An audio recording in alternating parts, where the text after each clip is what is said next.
Far East Broadcasting Company Philippines, in partnership with Green Hills Christian Fellowship Ortigas, bring you a message from the Word of God. Together, let us know Christ and make Him known. Magandang hapon mga kapatid. Welcome po sa Pananambahang Tagalog ng Green Hills Christian Fellowship Ortigas Center. Ako po si Pastor BJ Sebastian. Tayo naman po ay ngayon ay mananalangin bilang isang kapulungan. Ang sabi po ng Philippians chapter 4 verse 6. Do not be anxious about anything, but in everything by prayer and supplication with thanksgiving let your requests be made known to God. Marami po tayong mga agam-agam sa panahon na ito ng pandemya. Marami pong nagkakasakit, marami pong nababawian ng buhay. Marami din ang nawawalan ng trabaho at nasasaraduhan ng negosyo. Ilapit po natin lahat sa Panginoon ang mga kabigatan ng ating kalooban at siya ay tutugon sa atin. Tayo manalangin. Panginoon, makapangyarihan sa lahat, ikaw ay hindi nagbabago sa bawat panahon. Magmula pa nung una hanggang sa ngayon, kayo ay Diyos. At hanggang sa walang hanggan, Panginoon, kayo ang makapangyarihang Panginoon. Maraming salamat, Panginoon, sa lahat ng iyong mga biyaya sa amin. Kahit na kami ay nasa gitna ng pandemyang ito, kayo ang nangunguna sa amin. Kayo ang nagbibigay ng lahat ng aming pangangailangan. Nagpapakita ng mga oportunidad para kami ay kumita ng hanap buhay, para kami ay mapuna ng aming mga pang-araw-araw na pangangailangan. Kayo din, Panginoon, ang nagpoprotekta sa amin. Bagaman kami nagagamot, nagpapabakuna at nag-iingat, ang aming pong pag-asa, ang aming pong tanggulan ay kayo. Hindi po kami umaasa lang sa kung ano-anong gamot, kami ay umaasa sa inyong dakilang kapangyarihan na siyang nagpoprotekta sa amin. Dalangin namin, Panginoon, yung mga nakaratay sa banig ng karamdaman, lalo na yung may sakit ng COVID. Alam nyo naman po kung sino sila sa aming mga miyembro. Marami po sa kanila, pamilya po, Panginoon, ang nagkakasakit ngayon ng COVID. Yung iba po ay malubha na ang lagay. Kayo po ang kumilos sa kanilang kalagitnaan at sa kanilang katawan upang sila ay makatagpo ng tamang gamot, ng oxygen, ng hospital di kaya, o ng mga tamang doktor upang sila ay matulungan sa kanilang paggaling. Kayo po ang magpapagaling sa kanila, Panginoon. Gagamitin niyo po ang mga gamot at mga doktor upang sila ay gumaling. At sa kanilang paggaling, Panginoon, patuloy ang aming pagpupuri sa iyo. At kung hindi naman, O Diyos, at sila ay iuwi mo na sa iyong piling, kami ay magpupuri pa rin sapagkat yan ang pinakamabuti para sa kanila. Sa aming pananalangin ngayong hapon, dalangin pa rin namin ang aming gobyerno, ang aming bansa. Pagpalain niyo po ang lahat ng mga desisyon ng aming mga pinuno. Pagpalain niyo po sila, bawat isa sa kanila, magmula sa aming Pangulo at Vice Pangulo, ang mga miyembro ng kabinete, ang mga mambabatas, ang mga miyembro ng Sandataang Lakas ng Pilipinas at Kapulisan. Kayo po ang kanilang Panginoon. Kayo lang po ang naglagay sa kanila dyan sa mga pwesto na yan. Kayo ang nagtataas ng mga hari at nagbababa din sa kanila. Kaya sa iyo kami umaasa, Panginoon. Kahit na idinadalangin namin, O Diyos, ang darating na eleksyon sa susunod na taon, alam namin, Panginoon, na ang iyong soberenya ang siyang mananaig at ang lalaki o babae na iyong itatayo ay ang kalooban mo para sa aming bansa. Ang dalangin lang namin, O Diyos, ay buksan mo ang isipan ng bawat isang Pilipino upang sa kanilang pagboto ay iboto nila ang nasa kanilang konsyensya na mayroong tamang pag-iisip at maraming panalangin. Inilalagak namin, Panginoon, sa iyo ang aming eleksyon sa darating na taon, kayo po ang manguna sa amin. Panginoon, marami po talagang problema ang aming ekonomiya ngayon. Mahirap buksan, mahirap payagan na kumilos ang mga tao at ang mga bagay-bagay. Ngunit, O Diyos, sa inyo kami umaasa. Kayo po ang nakakaalam kung anong tamang oras ng pagbukas ng aming ekonomiya. Kaya kayo po ang manguna sa aming mga pinuno upang sila ay magkaroon ng mga tamang desisyon. At pangunahan nyo rin ang aming mga negosyante at manggagawa at sila naman din po ay protektahan ninyo upang sila ay hindi magkasakit at magpatuloy ang mga aktibidades ng aming ekonomiya. Kayo po ang aming inaasahan, O Diyos, na magbubuhay nito. Kayo naman po talaga ang nagbibigay ng lahat ng aming pangangailangan. Kaya, O Diyos, sa hapong ito, sa aming pananambahan, sa aming pagpapatuloy, kayo po nawa ang maluwalhati namin sa lahat ng aming pananalangin, pag-awit, at lalo na sa pag-aaral ng iyong salita. Kayo po ang manguna sa amin para sa ikaluluwalhati ng inyong banal na pangalan. Ang lahat ng ito ay dinadalangin namin sa inyo sa pangalan ni Jesus. Amen at Amen. Mga kapatid, sama-sama po nating buksan ang ating mga Biblia at babasahin po natin ang Ephesians chapter 1 verses 7 to 10. Gagamitin po natin ang English Standard Version sapagkat ang mas nakararami sa atin ay may ganitong Biblia. So kahit na po tayo nananambahan na Tagalog, English po ang ating babasahin para naman dahil sa nakasusunod ang mas nakararami. So, buksan niyo po sa Ephesians chapter 1 verses 7 to 10. Samahan niyo po ako. In Him, we have redemption through His blood, the forgiveness of our trespasses, according to the riches of His grace, which He lavished upon us in all wisdom and insight, making known to us the mystery of His will, according to His purpose which He set forth in Christ, as a plan for the fullness of time, to unite all things in Him, things in heaven and things on earth. Pagpalain nawa ng Panginoon ang pagkakabasa ng kanyang dakilang, banal na salita.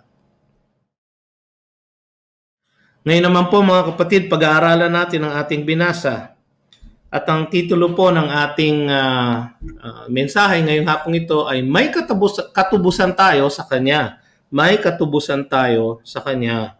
So pag-aaralan po natin, so panantiliin yung nakabukas ang inyong mga Biblia sa Ephesians chapter 1 verses 7 to 10. Tayo po saglit na manalangin. Panginoon, bago po namin pag-aralan ang inyong salita ay nananawagan kami sa inyo upang kayo po ang mangusap sa bawat isa sa amin. Bigyan nyo ng linaw ang aming puso at isipan at ipaliwanag niyong malinaw sa amin, Panginoon, ang dakilang katotohanan na ito na kami ay may katubusan kay Kristo Jesus. Itulot niyo, Panginoon, na manuot sa aming mga damdamin at kalooban ang katotohanan ito upang kami ay patuloy na magpuri sa inyo at maglingkod sa inyo. Ito ang aming samot dalangin sa pangalan ni Jesus. So nagpapatuloy po tayo sa ating serye ng mga mensahe sa sulat ni Pablo sa mga taga-Efeso. Alam nyo, ang tema po ng Efeso ay dalawa po, parang nahahati po ang aklat sa dalawang bahagi. Ang una pong 3 chapter, ang tema po ay ang kayamanang espiritual natin kay Kristo Jesus. At yung theme verse po niya, actually theme verse po ng buong aklat, ay yung binasa natin na last time na verses 3 and 4 ng Ephesians 1. Blessed be the God and Father of our Lord Jesus Christ, who has blessed us in Christ with every spiritual blessing in the heavenly places. Yun po yung tema ng chapters 1 to 3. Tapos, yung verse 4 po, even as He chose us in Him before the foundation of the world, that we should be holy and blameless before Him. So yun naman po ang tema ng chapters 4 to 6. At ang pinaka-challenge verse ng chapters 4 to 6 ay yung chapter 4 verse 1. I therefore, sabi ni Pablo, a prisoner for the Lord, urge you to walk in a manner worthy of the calling to which you have been called. So in chapters 1 to 3, ang tawag po natin yan, the wealth ng mga mananampalataya. Ang kayamanan natin, spiritual kay Kristo Jesus. At yung chapters 4 to 6 naman po, ay ang ating walk o yung ating matagumpay na pamumuhay sa Kanya. Napapaloob dito ang isang mas malawak na tema na ang mog ng iglesia ay ang Panginoong Jesus. Siya po ang haligi. Siya po ang matibay na pundasyon ng tahanan ng Diyos kay Kristo Jesus. Siya po ang pundasyon at siya din po ang pinuno. Yan po ang makikita natin sa aklat ng Efesos. Nagmumula tayo mula sa verses 3 to 6 nung nakaraan, kung saan nakita natin ang napakayamang biyaya na nasa atin sa pamamagitan ni Kristo Jesus.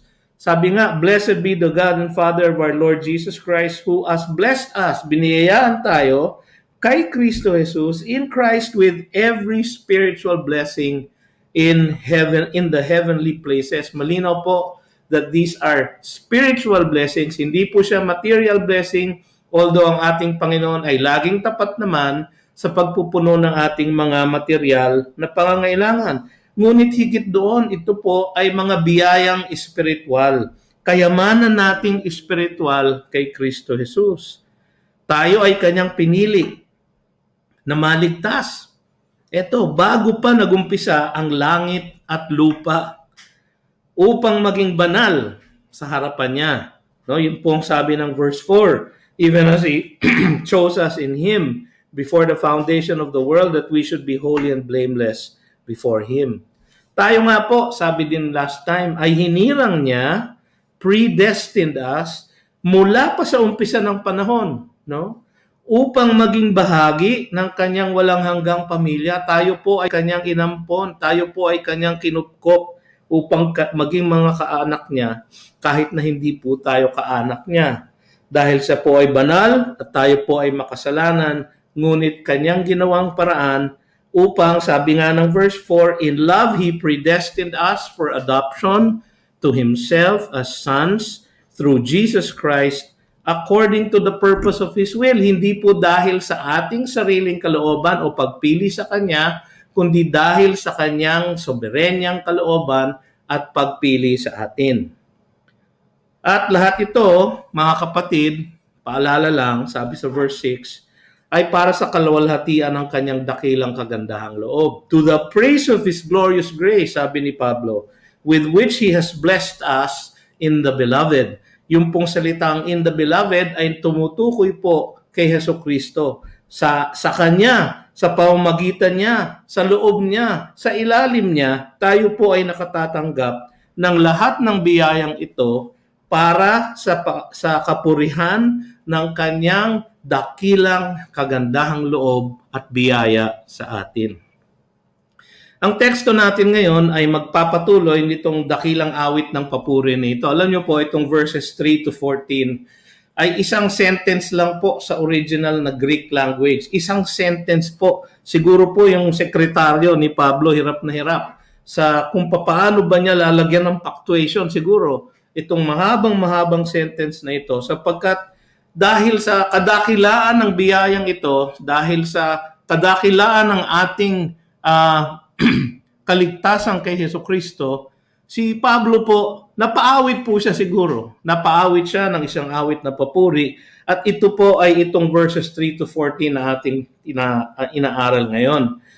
Nahahati po sa apat, hindi ho ba? Dahil makikita nyo po, lalo na po sa English na version, yung salitang in Him. Yung in Him, in Him, in Him, in Him. 4 na beses po na inulit yon.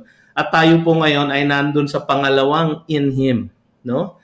At ang sasabihin po ng ating teksto ngayong hapong ito, in Him, we have redemption. Yun po ang tema at ang titulo ng ating pag-aaralan ngayong hapong ito. Kung nakita natin noong nakalipas ang ating makalangit na biyaya mula sa Ama, mula sa Diyos Ama. Ngayon naman makikita natin ang dakilang biyayang natanggap natin mula sa Diyos Anak. So yung verses 3 to 6, ang sabi ng iba, yan po ay ang ating mga biyayang natanggap mula sa Diyos Ama, at ito naman ngayon ay mula sa Diyos Anak.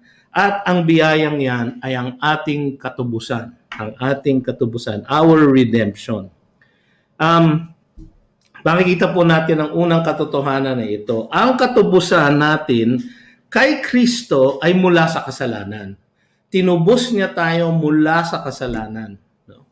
Malinaw po yon. Dapat po natin isipin yon. Malinaw na malinaw po sa teksto yon. In Him, kay Kristo, we have redemption through His blood, the forgiveness of our trespasses. So, in Him, we have redemption through His blood, the forgiveness of our trespasses. So tayo po ay kanyang tinubos mula sa ating kasalanan. At dahil po doon, tayo po ay naligtas. Ang ating pong kaligtasan ang pinag-uusapan dito, na biyayang ating natanggap in Him. Kay Kristo po natin siya natanggap. Ang ibig po sabihin ng in Christ or in Him ay ang lahat ng natanggap nating biyaya ay idinaloy ng Diyos sa pamamagitan niya. Sapagkat si Kristo po na kapamuhay siya habang siya nandito sa mundo ng isang perfectong buhay. Isang buhay na naging matuwid, buhay na alinsunod sa lahat ng kautusan ng Diyos. So, nasunod niyang buo ang lahat ng kautusan ng Diyos. At dahil doon, tayo po, kung tayo ay nasa Kanya, no, yung pong perfection na yon, yung pong kaganapan na yon ay napapasa atin. Inilalagay po sa atin yung kanyang perfect life, yung kanyang ganap na buhay. Kaya po tayo, in Him ay merong redemption. Si Kristo, ang malinaw, sabi ng teksto, in Him. Si Kristo ang nagtubos sa atin. Siya ang nagtubos. Pinili tayo ng Ama magmula pa sa bago pa mag-umpisa ang mundo. Pero si Jesus ang nagbayad ng ating katubusan.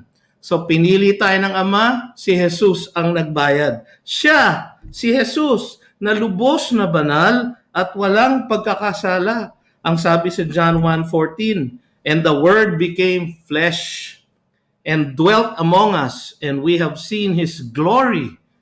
Ang kanyang kalwalhatian, glory as of the only Son. Siya lang po ang ganun, ang banal na anak ng Diyos. From the Father, full of grace and truth. No, siya po ay banal na banal, wala pong dahilan na siya ay maparusahan o siya ay mag-alay ng kanyang buhay. Ngunit siya po ay nag-alay ng kanyang buhay para sa kadakilaan ng kanyang Ama at ayon sa kalooban ng Ama. Ang sabi ni John the Baptist, no, na ni-record ni John the Apostle sa John chapter 1 verse 29. The next day he saw Jesus coming toward him and said, behold, the Lamb of God who takes away the sin of the world. Who takes away. Yung pong salita na takes away ay isang kaparehong salita ng salitang ginamit sa redemption. Yung pong redemption, yung salitang ginamit doon, ang ibig pong sabihin ay binayaran ang ating utang. Binayaran yung utang natin, binayaran yung ating kalayaan. Tayo po ay naaalipin at binayaran ang ating ang ating pangangailangan, ang ating pagkaalipin, binayaran at pinalaya tayo. So, yun din po ang mensahe ng who takes away the sin of the world. No? Inaalis niya ang ating pagkakasala, ang ating pagkaalipin. Tayo ang kanyang tinubos. Siya ang tumubos, tayo ang kanyang tinubos. Sino ba tayo? Mga hindi karapat-dapat na lubog sa at alipin sa kasalanan. Tayo po na walang karapatan na iligtas niya. Tayo po na walang karapatan na patawarin ng Diyos. Tayo po na walang kakayanan na makalabas magmula sa ilalim ng kasalanan na bumabalot sa atin. Tayo po ang kanyang tinubos. Mga walang karapatang tao na itubos. Ngunit siya ang nagtubos sa atin. Ang sabi sa Romans chapter 5, verses 6 to 8, for while we were still weak, at the right time Christ died for the ungodly. Tayo po yung ungodly.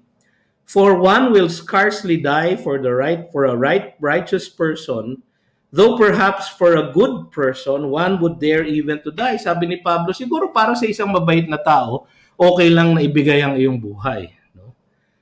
But, sabi sa verse 8, God shows His love for us in that while we were still sinners, habang nababalo tayo sa putik ng ating pagkakasala, Christ died for us. Yung pong act ng redemption. He died for us. Christ, ang banal na Kristo, ang walang dahilan para siya'y kaparusahan, died for us, ang walang karapatan na itubos o iligtas. Christ died for us while we were still sinners. Habang tayo ay balot na balot pa at naaalipin pa sa ating kasalanan. Habang tayo'y balot sa baho ng ating pagkakasala sa Kanya, Christ, siya po mismo, died for us. Napakadakila pong katotohanan. Ang tanong lang natin dyan, bakit ako? No? Bakit kaya ako sinama? Bakit kaya ako pinili? Hindi ko po alam, mga kapatid. Ngunit ako'y nagpapasalamat ng walang hanggan sa ating Ama. Ang sabi kasi ni Pablo sa 1 Corinthians 1, verses 28 to 38, God chose what is low and despised in the world, even things that are not, to bring to nothing things that are, so that no human being might boast in the presence of God, para walang makapagmalaki sa Diyos na, Panginoon, ako'y perfectong tao, ako'y mabuti, kaya ako naririto, ako'y naligtas dahil sa aking sariling gawa. No? Para daw, kasi wala pong maaaring makagawa nun. And because of Him, you are in Christ Jesus. Tayo po ay nasa kay Kristo. Tayo nasa Kanya. Who became to us the wisdom from God, righteousness, katuwiran, sanctification, kabanalan, and redemption, katubusan. Yun po ang ibig sabihin nitong verse na to. In Him, we have redemption. Sa Colossians chapter 1 verses 13 to 14, sabi niya, He has delivered us, sabi ni Pablo, from the domain of darkness and transferred us to the kingdom of His beloved Son, in whom we have redemption. Anong ibig sabihin ng redemption? The forgiveness of sins. Yung po ang isang katotohanan dito, ang pantubos niya ay ang kanyang sariling buhay, ang kanyang dugo. We have redemption through His blood, sa pamamagitan ng kanyang dugo, sa pamamagitan ng kanyang pagkamatay sa krus, sa pamamagitan ng kanyang pagiging masunurin sa Ama, pagiging tao, pagiging alipin hanggang siya ay nakarating sa krus at pinatay at pinako roon. Sa pamamagitan ng kanyang dugo, sa pamamagitan ng kanyang pagkamatay, tayo ay tinubos. Ang pambayad po sa ating utang ay ang kanyang dugo. Tandaan po niyo yan. Sabi sa Romans 3:24 and 25, ganito. Sabi ni Pablo, and are justified by His grace as a gift through the redemption that is in Christ Jesus, whom God put forward as a propitiation, isang kabayaran, by His blood, to be received by faith. This was to show God's righteousness, because in His divine forbearance, He had passed over former sins. Ang kabayaran po ng buhay ni Kristo ay para sa lahat ng ating kasalanan. Ang sabi sa Hebrews 9:15, therefore He is the mediator of a new covenant. Napag-aralan natin to sa ating series sa Hebrews. So that those who are called, yung mga tinawag ng Diyos upang kanyang maging hinirang, may receive the promised eternal inheritance, since a death has occurred. Yung kapag kamatay ni Kristo, since a death has occurred that redeems them from the transgressions committed under the first covenant. Tayo po ay tinubos ni Kristo Jesus. 1 Peter 1:18 to 19. Knowing that you were ransomed, yun po, same word. You were ransomed, redeemed from the futile ways inherited from your forefathers, not with perishable things such as silver or gold, but with the precious blood of Christ, like that of a lamb without blemish or spot.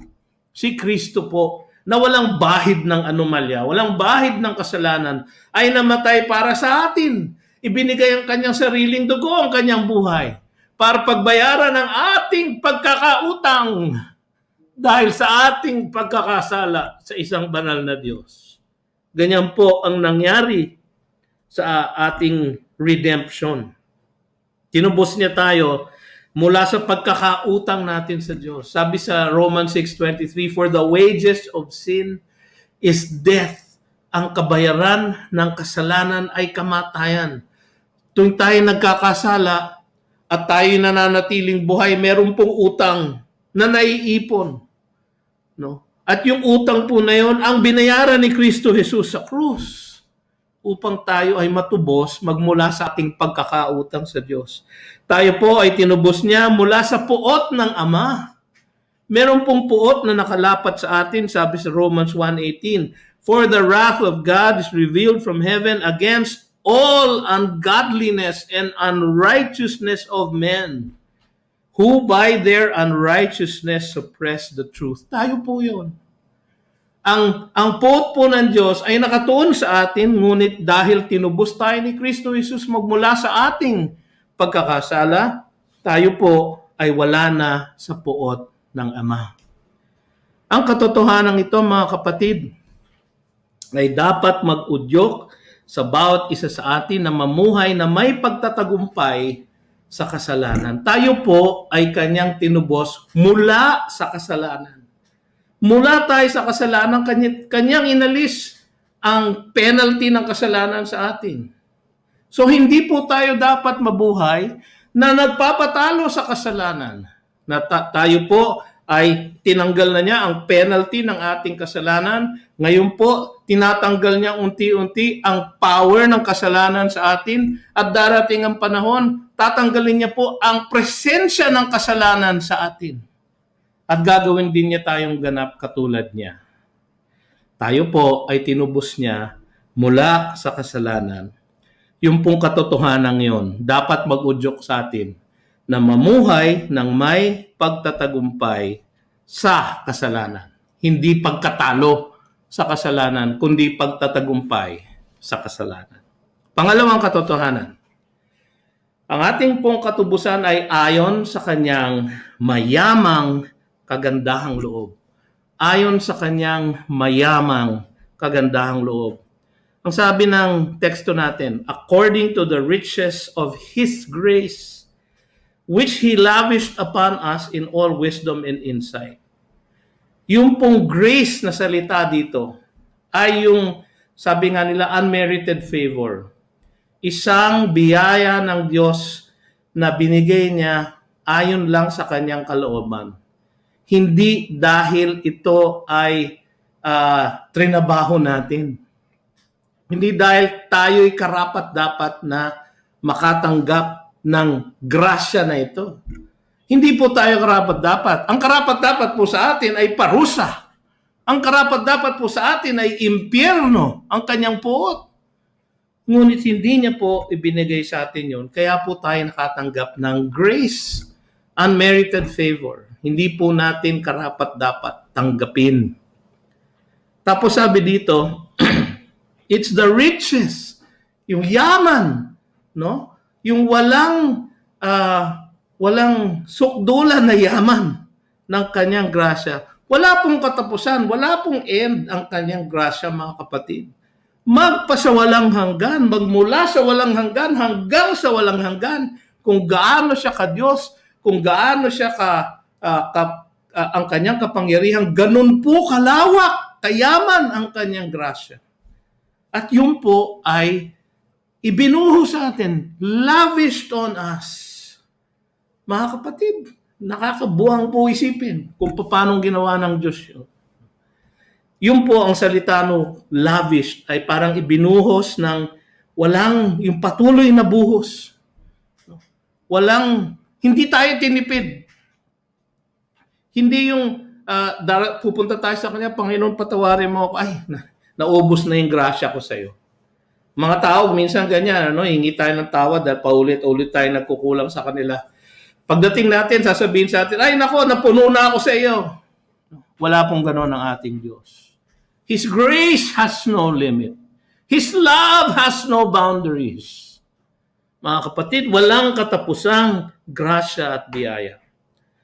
Ang ating katubusan sa pamamagitan ng dugo ni Kristo ay nagmula sa walang hangganang yaman na yan ng kagandahang loob. Sabi dito, according to the riches of His grace. Merong isang translation na out of, nagmumula sa, o kumuha ng kaprasyong grasya at ibinigay sa atin. Hindi po ganun ang ibig sabihin dito. According to, naaayon sa, alinsunod sa, kawalang hangganan ng kanyang yaman ng biyaya para sa atin. Sa Romans chapter 2 verse 4, ang sabi ni Pablo, or do you presume on the riches of His kindness and forbearance and patience? Kindness, forbearance, yung pagtitiis, patience, yung pagtatyaga niya sa atin, not knowing that God's kindness, yung yaman ng kanyang kindness, forbearance, and patience, not knowing that God's kindness is meant to lead you to repentance. Yung po ang pakay niya dito. Ibinuhos niya ang lahat ng kanyang grasya sa atin. Pagpapatawad, pagmamahal, pagliligtas, upang tayo ay maudyok na tumalikod sa lahat ng ating mga pagkakasala at maging tapat sa pagsunod sa Kanya. Ang halaga ng kanyang katubusan ay makikita sa sukat ng ating kapatawaran. Gaano ba tayo tinawaran ng Diyos? Pinatawad ng Diyos? Konti lang ba? O masusukat ba? Sabi sa Psalm 103:11, for as high as the heavens are above the earth, so great is His steadfast love towards those who fear Him. So kung gaano kataas ang langit, so kung maabot niyo po ang pinakakataas-taasan ng kalangit-langitan, kung yun po ay masusukat niyo, then masusukat niyo po ang yaman ng grasya ng Diyos na ibinuhos niya sa atin. Ang lawak ng kanyang pagpapatawad ay datapwat, hindi masukat. Sabi sa Psalm 103:12, as far as the east is from the west, so far does He remove our transgressions from us. Sa kanyang pagpapatawad, sa kanyang pagtutubos sa ating kasalanan, as far as the east is from the west. Hindi po nagtatagpo yun. No? Hindi po kailanman magtatagpo ang east and west. Sabi ng iba, meron pong lugar sa Pasig na nagtatagpo ang East Capitol Drive at ang West Capitol Drive. Sa Barrio Capitolio po yun dahil dati po doon kami nakatira. Siguro doon lang po. Pero ang konsepto po dito ay yung magkabilang dulo ng mundo na hindi nagtatagpo. Ganon po kalayo itinapo ng Panginoon ang ating kasalanan mula sa atin. Yung pong salitang forgiveness, no? Sa Book of Leviticus meron pong sakripisyo ang pinagawa ng Panginoon kay Moises. Yung pong scapegoat. Lahat ng kasalanan ng bayan ay kanilang kino-confess doon sa ulo ng scapegoat. Tapos palalayasin nila at palalabasin sa kanilang kalagitnaan. Ganun po ay isang larawan ng kung paano po tayo pinapatawad ng Diyos. Kaya sabi ni John the Baptist, who takes away, no, itinataboy ang ating kasalanan. Gaano kalayo? From the east to the west, hanggang sa dulo ng kalangit-langitan, mga kapatid, hindi po natin kayang sukatin ang pagpapatawad na binigay niya sa atin. Ang sukat ng kapatawaran natin ay ang lawak ng kanyang kagandahang loob. Later on sa Ephesians 2, mababasa po natin itong verses na ito, verses 4 to 7. Kasi nagumpisa ang verse 2. No? Sabi ni Pablo, and you were dead in your trespasses and sins. Dahil po tayo sumusunod, we were sons of disobedience. Tayo ay napaalipin sa passions of our flesh, no? We were children of wrath like the rest of mankind. Tayo po ay objects ng puot ng Panginoon. Tapos pagdating sa verse 4 ng Ephesians 2, sabi niya, But God, being rich in mercy, yung lawak po ng kanyang kahabagan, because of the great love with which He loved us, even when we were dead in our trespasses, kahit na tayo napaalipin na sa ating kasalanan, made us alive together with Christ and raised us up with Him and seated us with Him in the heavenly places in Christ Jesus. Sapagkat tayo nasa Kanya, tayo'y nasa langit na, mga kapatid. Nasa langit na po tayo kasama ni Kristo Jesus. Bakit? So that in the coming ages, He might show the immeasurable riches of His grace in kindness toward us in Christ Jesus. Wala pong sukat ang kanyang pagmamahal sa atin, wala pong sukat ang kanyang grasya, ang ibinuhos sa atin, mga kapatid. Ang katotohanan ito ay dapat magbigay sa atin ng isang mapagpakumbabang katiyakan sa ating kapatawaran at kaligtasan kay Kristo upang laging mamuhay na may pagpapasalamat sa Kanya. Ang ating pagsunod sa Kanya, ang ating paglilingkod sa Kanya, ang ating pagiging mabuting Kristiyano ay hindi upang tayo maligtas, kundi dahil tayo'y naligtas na at dahil nagpapasalamat tayo araw-araw sa Kanya. Dahil sa mayamang grasya niya na ibinuhos niya lahat sa atin upang tayo ay matubos magmula sa ating pagkaalipin sa kasalanan. Mga kapatid, napakadakila ng katotohanan ito. At ang response natin dapat ay isang pagpapasalamat sa Kanya sa araw-araw ng ating buhay. Pangatlo, ang ating pong katubusan ay alinsunod sa Kanyang kalooban kay Kristo. Ito po napakaganda. No? Siguro tama na nga po na tayo'y pinili niya, tama na nga po na tayo'y inampon niya, tama na nga po na tayo'y tinubos niya para tayo maligtas. Ngunit ginawa niya lahat ito, sabi sa verse natin, making known to us the mystery of His will. No? Ang sabi po dun sa verse 8, in all wisdom and insight, sa kanyang kaalaman, sa kanyang malawak na kaalaman, meron po siyang plano na ginagawa. At alam niyo po, sabi dito, making known to us the mystery of His will, according to His purpose, which He set forth in Christ as a plan for the fullness of time, to unite all things in Him, things in heaven and things on earth. Meron pong plano ang Diyos. Tayo po ay tinubos niya, alinsunod doon sa Kanyang kalooban na yon para kay Kristo. Meron po siyang kalooban para sa Kanyang dakilang anak. Meron po siyang kalooban na plano para sa Kanyang dakilang anak. At tayo ay tinubos niya, tayo ay pinili niya, tayo ay inampon niya, tayo ay niligtas niya upang tayo ay makasama. Doon sa planong yon, doon sa kaloobang yon na para kay Kristo Jesus. Dahil tayo ay na kay Kristo Jesus. Tayo ay napapasama doon sa kagandahang loob niya, doon sa plano na yon para kay Kristo. Ang tanda ng pagmamahal ng Diyos sa atin ay makikita natin sa pagbubunyag niya sa atin ng kanyang kalooban na itinago niya sa iba, ngunit ipinaalam niya sa atin. Hindi ho ba kung meron tayong matalik na kaibigan o minamahal sa buhay, maluwag na ibinubunyag natin sa kanila ang lahat ng ating mga sikreto.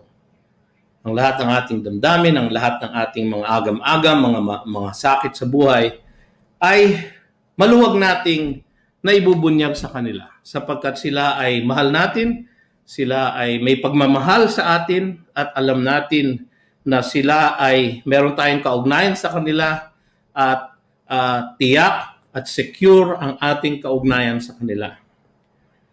Ito po ang tanda ng pagmamahal ng Diyos sa atin. Sabi niya sa John 15:15. Sabi ni Kristo sa kanyang mga alagad, "No longer do I call you servants." Sabi niya. "No longer do I call you servants." Hindi ko na kayo tinatratong alipin. For the servant does not know what his master is doing. Hindi pinaalam ng boss ang lahat ng plano niya sa kanyang mga alipin. Lalo na nung panahon na yon, nung sa ganong klaseng ekonomiya, sa ganong klaseng sosyedad nila. Hindi pinaalam ng master ang kanyang ginagawa doon sa kanyang mga alipin. Pero tayo ay hindi na niya alipin, sabi dito. "But I have called you friends." Tayo ay tinawag na niya at ginawa na niyang kaibigan. "For all that I have heard from my Father, I have made known to you." Ang lahat ng narinig ko sa aking Ama ay ipinaalam ko sa inyo. Ganon ang ating kaugnayan kay Kristo. Dahil tayo ay pinili niya, dahil tayo ay inampon na sa kanyang pamilya, dahil tayo ay tinubos na sa ating kasalanan, tayo po ay meron ng kaugnayan kay Kristo Jesus at sa Diyos Amang makapangyarihan sa lahat, na ipinaalam na niya sa atin ang mga plano niya para sa kinabukasan.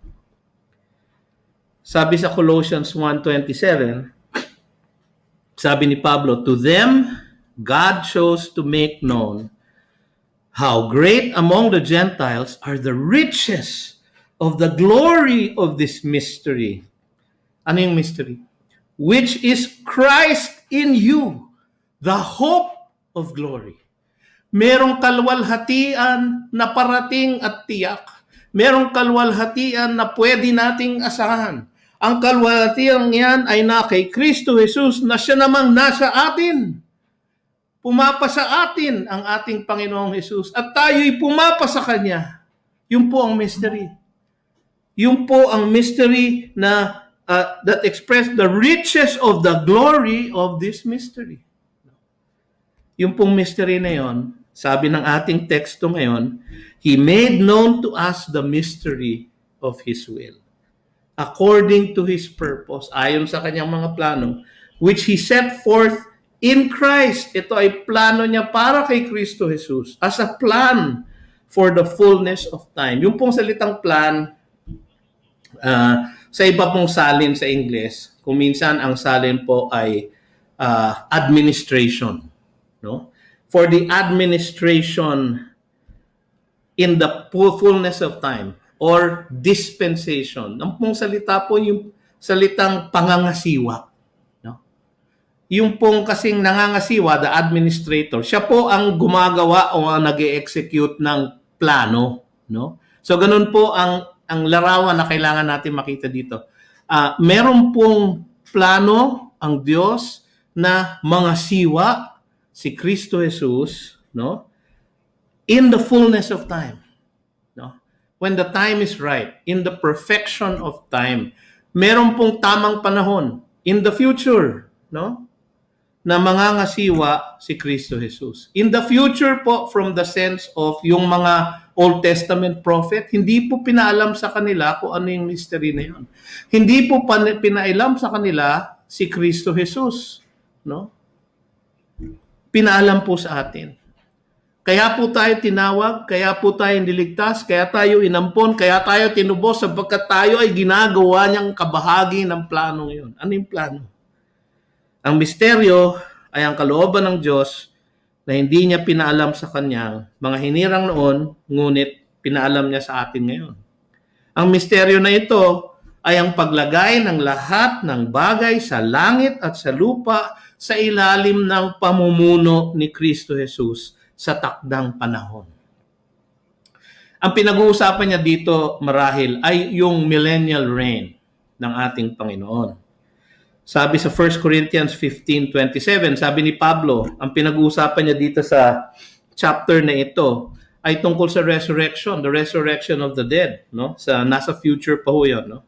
Sabi niya sa 1 Corinthians 15:27, "For God has put all things in subjection under His feet." But when it says all things are put in subjection, it is plain that He is accepted who put all things in subjection under Him. So si Kristo po, accepted po siya doon. Siya po ang namumuno at ang lahat ng bagay sa langit at lupa ay nasa ilalim ng kanyang pamumuno, pangangasiwa at kanyang kapangyarihan at otoridad. Sa Colossians 1:20, ang sabi ni Pablo doon, "And through Him, through Christ, to reconcile to Himself all things, whether on earth or in heaven, making peace," tingnan niyo po ito, "by the blood of His cross."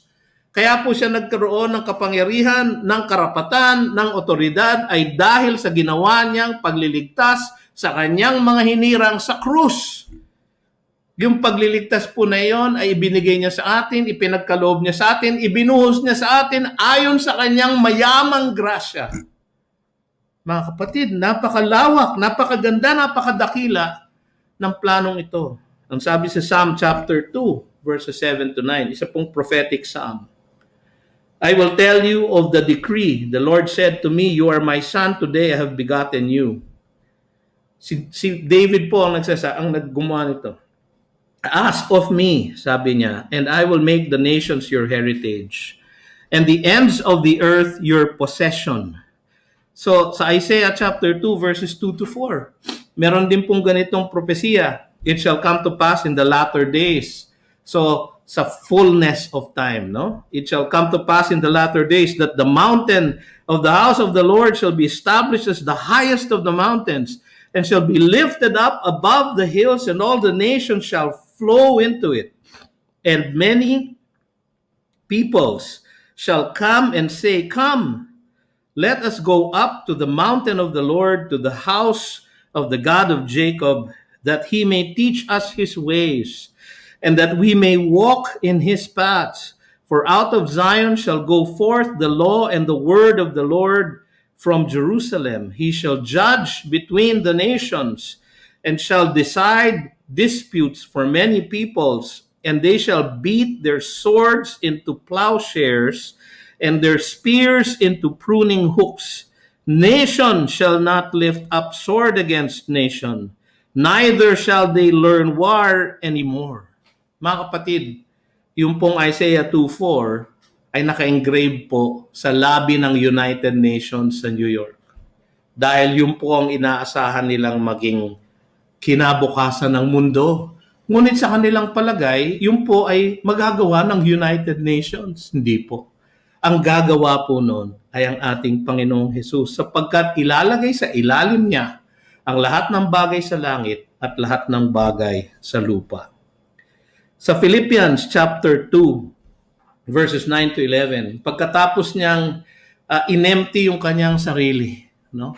At naging alipin, naging kabahagi ng kanyang creation, at naging masunurin sa kalooban ng Diyos Ama hanggang siya ay mamatay sa krus.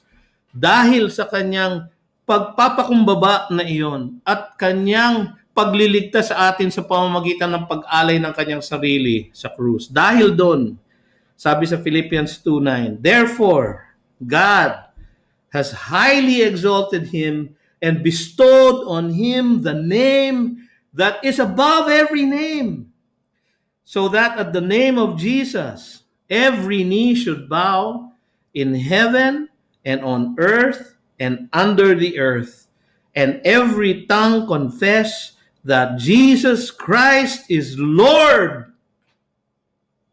to the glory of God the Father." Mga kapatid, yung po ang ginagawa dito, dinidescribe ni Pablo sa Ephesians 1:9 to 10. Ang pagkakaisa ng iglesia ng ating Panginoon sa ilalim ni Kristo ay ang unang bahagi ng paglagay ng lahat ng bagay sa ilalim niya. Kaya po, sa balanse po ng Ephesians, makikita po natin na marami pong prinsipyong inilapat si Pablo para sa pamumuno ng iglesia ng ating Panginoong Hesus, na siya naman ang pundasyon at siya rin ang pinuno. Mga kapatid, ito pong aklat na ito ay ang isang tema ng aklat na ito ay kung paano tayo dapat mamuhay bilang isang tahanan ng Diyos. Bilang magkakapatid sa pananampalataya. Ang basihan po ng lahat ng ating pagkilos ay ang yaman natin kay Kristo na atin naman dapat gamitin para sa ating paglakad kay Kristo. So the wealth of Christ for the walk in Christ. Yung pong sinasabi ng buong Ephesians. Kaya napaka-importante ng verses 9 to 10 sapagkat napupulog po dito yung katotohanan. Tayo ay ginagawang kabahagi ng Diyos. Pinili, niligtas, tinubos, inampon, ginawang bahagi ng kanyang katawan upang tayo ay makasama sa plano niya. Ang katotohanan ito ay dapat magpasigla lalo ng ating pagbabahagi ng Ebanghelyo. Kasi alam nyo, kasama yun sa plano ng Diyos Nailagay ang lahat ng buong mundo sa ilalim ni Kristo, di ba? Paano mailalagay kung hindi nila alam ang Ebanghelyo? Kaya tayo inutusan niya, go, sabi niya.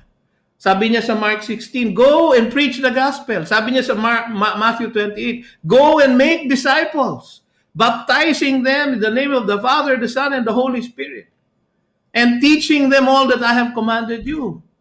Yung pong Great Commission ay ibinibigay sa atin sapagkat tayo ay ibinahagi na niya sa kanyang sarili through the great salvation.